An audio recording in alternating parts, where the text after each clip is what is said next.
Hello friends, आज हम introduce हो लेते हैं कि दिसंबर में जो ग्रेजुएट और पोस्ट ग्रेजुएट की जो परीक्षाएं होने वाली हैं, तो इस आने वाले दिसंबर में जो परीक्षाएं होने वाली हैं उनमें किन किन पेपरों को हमें फेस करना है।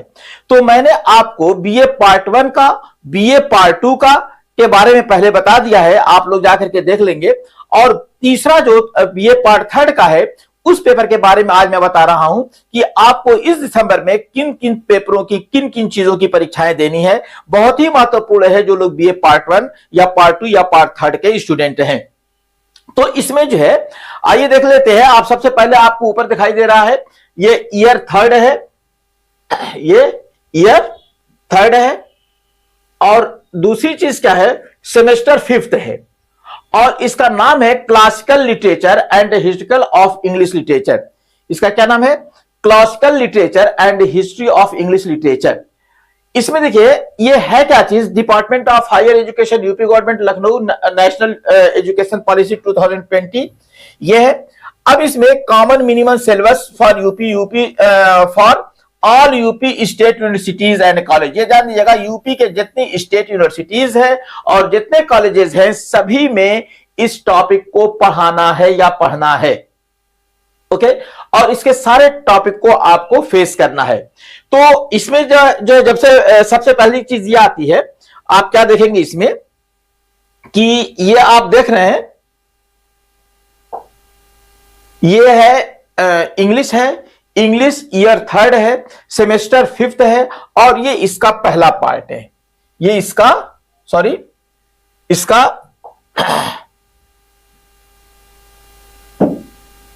फर्स्ट पार्ट है, ठीक ना। ये हट जाएगा अभी। ये सेमेस्टर 1 है और ये इसका पहला पार्ट है। अब देखिए इसमें क्या आता है, इसका फिर से एक बार कोर्स टाइटल, इसका नाम देख लीजिए।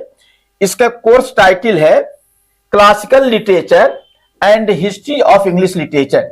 इसमें जो सबसे पहले जो चीज आती है वो ये क्या आती है, हिस्टोरिकल बैकग्राउंड।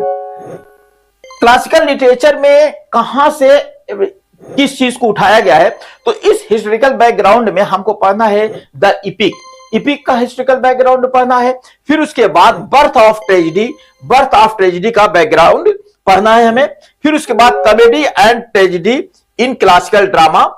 फिर उसके बाद the Athenian city state literary culture in Augustan Rome. इतनी चीजों को हमें पढ़ना है बीए पार्ट 3 के फर्स्ट सेमेस्टर, अर्थात या यूं कह लीजिए कि बीए पार्ट 3 का फर्स्ट सेमेस्टर मैं बता रहा हूं, या कहिए कि बीए 3rd ईयर का, बीए 3rd ईयर का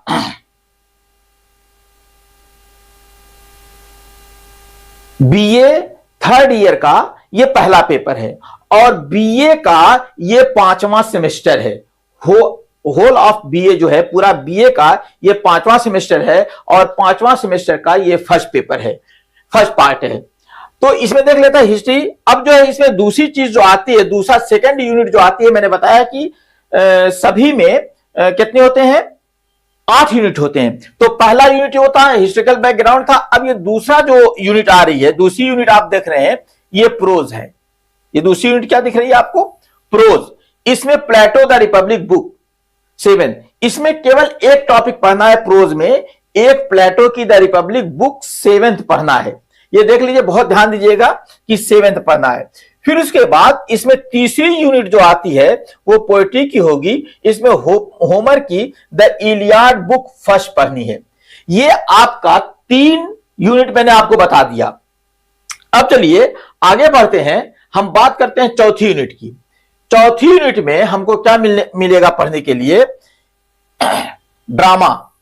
हमको चौथी यूनिट में सोफोक्लेस का जो ड्रामा है वो क्या है, ओडिपस द किंग।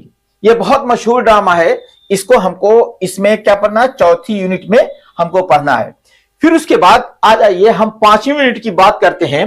5वीं यूनिट कौन सी है, English literature from Chaucer to Renaissance. देखिए ये अब हिस्ट्री की बात आ रही है, इंग्लिश लिटरेचर हिस्ट्री की बात आ रही है कि हमें इंग्लिश लिटरेचर को कहां से पढ़ना है, फ्रॉम चौसर टू रेनेसां, जिसे फादर ऑफ इंग्लिश पोएट्री कहा जाता है चौसर को। उसके समय से लेकर के हमको रेनेसा तक पढ़ना है।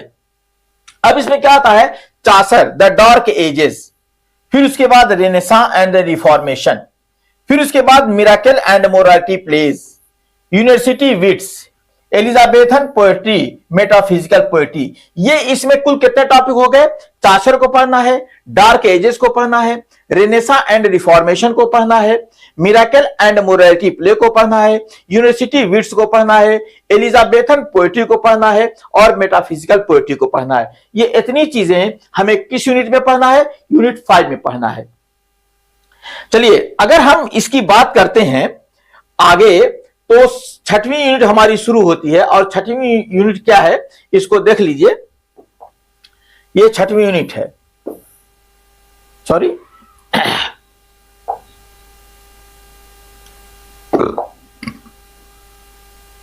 ये छठवीं यूनिट है। इसमें क्या है, 17th century and 18th century. ये छठवीं यूनिट में हमको पढ़ना है 17th century and 18th century. इसमें क्या पढ़ना था, English literature from Chaucer to Renaissance पढ़ना था और उसमें इन्हीं पर्टिकुलर चीजों को पढ़ना है और इन्हीं की हमें परीक्षा देनी है इस आने वाले दिसंबर में। फिर उसके बाद ये जो छठवीं यूनिट है इसमें 17th सेंचुरी और 18th सेंचुरी के बारे में पढ़ना है, 17वीं शताब्दी और 18वीं शताब्दी के बारे में पढ़ना और किन किन चीजों का पढ़ना है, neoclassicism, growth of novel, precursors of romanticism, French revolution, growth of the romantic literature जिसमें प्रोज है, पोएट्री है, ड्रामा है एंड नॉवेल है। यानी ये कह लीजिए कि ये जो 4 बहुत ही विशेष जेनर है, इसके जो चार फॉर्म्स हैं लिटरेचर के, उन चारों को इसमें हमें पढ़ना है, किसमें 17th और 18th सेंचुरी में हमें पढ़ना है। आप इसको ये मत सोचिएगा कि ये पोएट्री, प्रोज पोएट्री शुरू से पढ़ना है, हमें इसमें केवल 17th और 18th सेंचुरी में के जो स्थिति थी प्रोज, पोएट्री और ड्रामा को हमें पढ़ना है। आज ये नेक्स्ट देखते हैं सातवीं क्या है, the romantic age and 19th century. देखिए ये रोमांटिक एज है। देखिए एक चीज मैं बता दूं आप लोगों को, आपने यहां देखा था न्योक्लासिसिज्म और फिर यहां पे आ रहा है रोमांटिक एज। ये इस पेपर का नाम है क्लासिकल लिटरेचर, ठीक ना, इस पेपर का नाम है classical literature and history of English literature. तो ये जब बात आएगी कि what is classical literature, classical कहते किसको है, क्लासिसिज्म कहा किसको जाता है, जब हम पेपर को पढ़ेंगे, पेपर को डिस्कस करेंगे तो इस पे हम बात कर लेंगे कि ये क्लासिकल लिटरेचर क्या होता है और रोमांटिसिज्म क्या होता है। दो चीजें मिक्स होकर के जो चली हैं। अगर हमने जो न्यू लिटरेचर आया था, न्यू क्लासिसिज्म आया था जिसमें वर्ड्सवर्थ थे, शेली थे, किट्स थे, इन लोगों ने भी रोमांटिसिज्म को अडॉप्ट किया था। लेकिन इन लोगों का रोमांटिसिज्म किस तरीके से था, ये जब हम पोएट्री पढ़ेंगे तो आपको बहुत मजा आएगा पढ़ने में। तो अभी मैं यहाँ पे ये बात डिस्कस नहीं कर रहा हूं, अभी आपको मैं केवल सिलेबस बता दे रहा हूं कि ये सिलेबस है और इसी के अनुसार आपको तैयारी करनी है।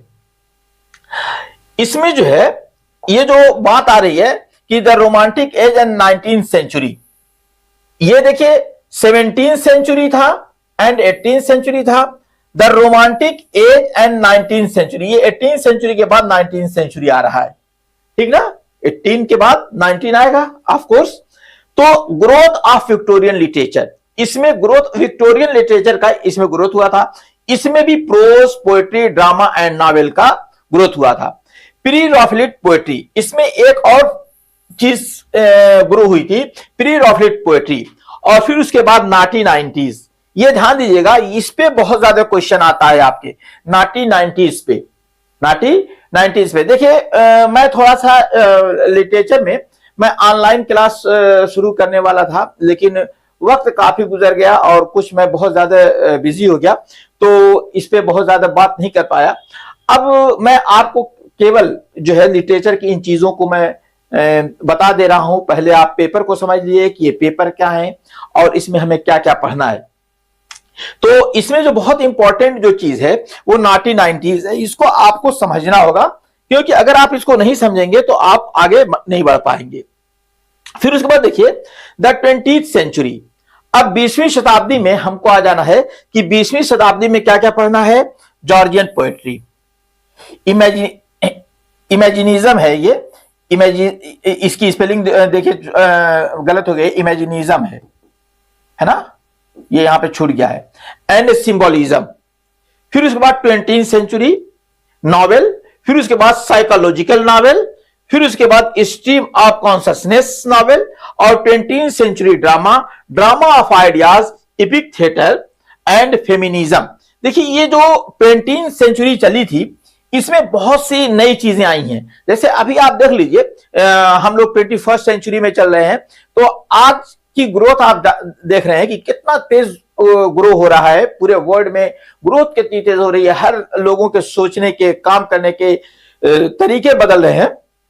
तो उस हिसाब से उस जमाने में जब हम पढ़ते हैं, जब 16 और 17 सेंचुरी से जब आगे बढ़ते हैं, तो हमें 20th सेंचुरी बहुत ही इंपॉर्टेंट मालूम पड़ती है। तो इसमें 20th सेंचुरी को हमें बहुत ध्यान से पढ़ना होगा, और इसमें सारी चीजों को देखना होगा कि ये किस तरीके की इसमें नॉवेल थी, और इसमें साइकोलॉजिकल नॉवेल भी आ गई थी, फिर उसके बाद स्ट्रीम ऑफ कॉन्शसनेस आ गया था, नॉवेल आ गई थी, 20th सेंचुरी ड्रामा आ गया था, ड्रामा ऑफ आइडियाज आ गया था, एपिक थिएटर आ गया था। तो ये दोस्तों आपका बीए पार्ट 3 का यूं कह लीजिए फर्स्ट पेपर है, या यूं कह लीजिए बीए का 5th सेमेस्टर है। ध्यान दीजिएगा, दो बातें मैं बता रहा हूं, बीए पार्ट 3 का फर्स्ट पेपर का फर्स्ट पार्ट है, या यूं कह लीजिए बीए का 5th सेमेस्टर का फर्स्ट पार्ट है। ये कभी कंफ्यूज मत होइएगा, क्योंकि बीए 3rd ईयर में जब आप पहले हम लोग पढ़ते थे तो उसमें 3 पेपर हुआ करते थे, तो उसी तरीके से वो 3 पेपर को पार्ट वाइज बांटा गया है, उन्हीं 3 पेपरों को। बाकी सभी में 2-2 पेपर होते थे। बीए पार्ट 1 में 2 पेपर होता है, बीए पार्ट 2 में 2 पेपर होता था, आज भी वही चीज है। बीए पार्ट 1 में 2 पेपर होगा, बीए पार्ट 2 में 2 पेपर होगा। तो बीए पार्ट 1 का जो पहला पेपर होगा वो फर्स्ट सेमेस्टर कहलाएगा, दूसरा पेपर होगा जो सेकंड सेमेस्टर कहलाएगा, बीए पार्ट 2 का जो पहला पेपर होगा वो 3rd सेमेस्टर कहलाएगा, बीए पार्ट 2 का जो दूसरा पेपर होगा वो 4th सेमेस्टर कहलाएगा। अब बीए पार्ट 3rd का जो पहला पेपर होगा उसे 5th सेमेस्टर कहा जाएगा। तो ये चीजें अगर आपको समझ में आ गई हो तो अपने दोस्तों को भी बताइएगा, वीडियो को शेयर कीजिएगा। Thank you.